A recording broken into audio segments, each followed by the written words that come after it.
সবাইকে জানাই শুভ রথযাত্রা। এই রথযাত্রা উপলক্ষে বানালাম লবঙ্গ লতিকা। প্রথমেই পুরটা বানিয়ে নিলাম। কড়াতে 2 হাতা দুধের মধ্যে 150 গ্রাম মতো খোয়া ক্ষীর মিশিয়ে দিলাম। তারপর ওর মধ্যে 2 চামচ মতো চিনি, কয়েকটা কাজু গুঁড়িয়ে দিলাম আর সঙ্গে 1 চামচ ঘি দিয়ে মিশিয়ে শুকনো করে কড়াতেই রেখে দিলাম, পুরোপুরি কড়ার হিটে শুকনো হবার জন্য। এরপর ময়দা মেখে নিলাম।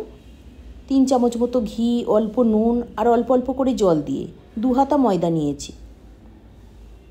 রেস্টে রাখলাম 10 মিনিট মতো।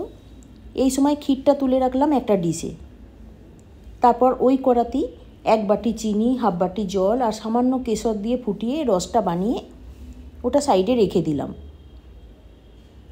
এরপর ময়দা থেকে লেচি কেটে বেলে নিলাম। মাঝে পুর দিয়ে সাইডটাতে জল লাগিয়ে দুদিকটা মুড়ে দিলাম, উল্টে নিয়ে আবারও মুড়ে দিলাম। তারপর মাঝে লবঙ্গ দিয়ে গেঁথে দিলাম। এইভাবে আর একটাও করে দেখালাম। তারপর তেল হালকা গরম হলে একে একে সবগুলো দিয়ে উল্টে পাল্টে সময় নিয়ে লাল লাল করে ভেজে তুলে নিলাম। যত সময় নিয়ে ভাজা হবে তত উপরটা মচমচে হবে। এরপর রসটা একটু গরম করে ওতে সবগুলো ডুবিয়ে আধ ঘন্টা রাখলেই রেডি লবঙ্গ লতিকা। রেসিপিটা কেমন লাগলো কমেন্টে অবশ্যই জানাবেন।